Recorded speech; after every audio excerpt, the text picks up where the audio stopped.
Your doula contract should protect you. But if your contract has any of these five different mistakes on it, you might actually be working against yourself with that contract. I've seen each of these with doulas who are working, and some of them I've done myself. I'm Robin Elise Weiss. I have trained over 10,000 doulas and I've been to over 1,500 births. And let me tell you, my contract is something that changes a lot. Today, I want to talk to you about five mistakes that doulas can make on their contract and how that really comes back to bite them in the butt. Number one is using someone else's contract word for word. So maybe you bought a template on Etsy or you borrowed one from a doula friend or even found one on the internet. It wasn't written for you, it wasn't written for your state, it wasn't written for your practice. And that can mean that you have some holes, big ones or small ones, that can cost you money in your doula business. And that leaves a gap in protection for you and your family. One of the things that I always say is there are going to be people who are licensed in your state as lawyers who can help you for a little bit of money. Now, obviously, best case scenario, you would have a personal lawyer who would help you. That costs money.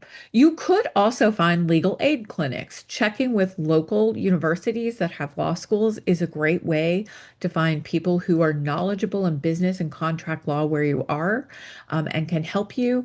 And even something like one of those legal Zoom legal aid things where you could, pay $30 for a month worth of service and have someone look over your contract. That is going to give you the peace of mind that you need to know that that contract is good for where you live. Caveat, if you work and live in two different states, you may want to have someone look at it who is approved to work in law in both of those states. The second mistake I see people make is that people leave their backup out of the contract.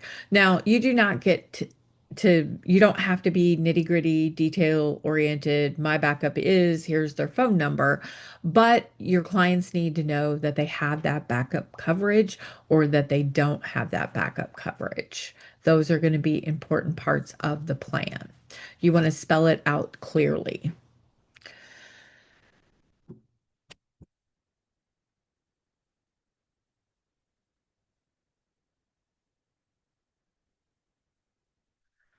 Three, being vague about what's included and what's not. What do you mean when you say birth support? That can mean 100 different things to different people. When are you on call? What does that include? Does it include postpartum visits? Can people text you at 10 p.m. at night every night of the week for random questions like, what stroller should I buy? And yes, I've actually gotten those phone calls.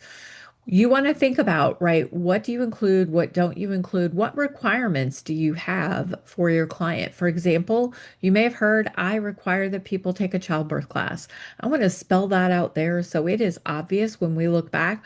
Are they in terms of the agreement or not, right? Have they done this or have they not? It's clear what the expectation is.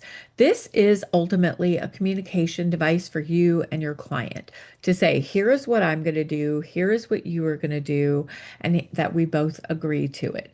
So think about what are those common questions that you get asked. Those might be things that you want to enumerate in your contract in more ways than one.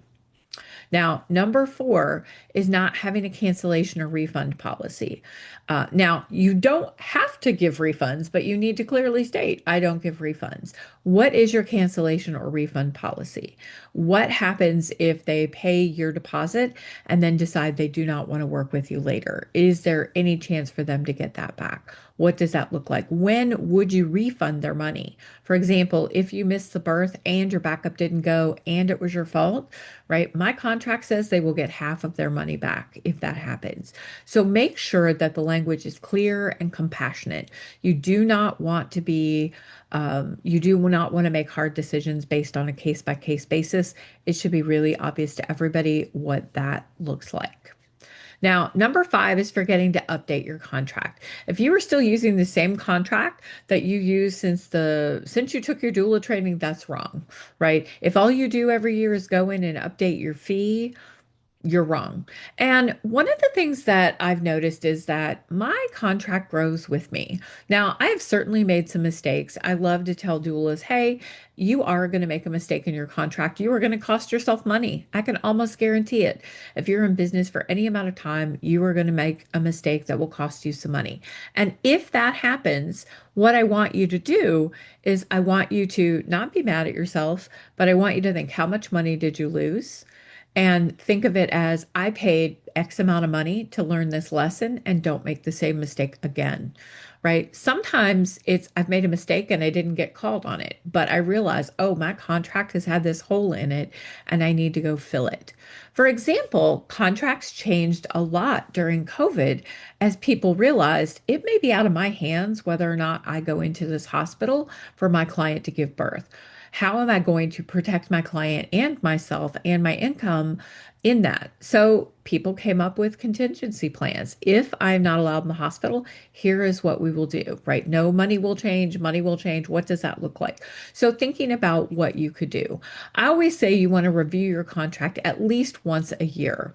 And I sit down and do a deep business dive at the beginning of the year. So some point in January, I have date night with my doula contract. Actually, it's date night with my doula business. And I sit down, right, and I plan to spend at least 3 hours looking over all my statistics, my hire rates, my interview rates, right, all of that, and my contract. Where have I had questions this year? What is going on in the industry that I might want to address? Those are all going to be things that you want to think about. So, those are 5 things to look for in your contract. Again, using a contract that belongs to someone else word for word, right? Leaving out your backup doula, being vague about what's included, not including a cancellation or refund policy, and forgetting to update your contract on a yearly basis. So, please click the subscribe button to get more doula business tips. I'm also going to below include a blog post where I talk about your contract. And I would love to hear from you. What is a clause that you love in your contract that you have added since you started working as a doula? Or maybe what is one of those lessons that you learned? I will see you in the comments.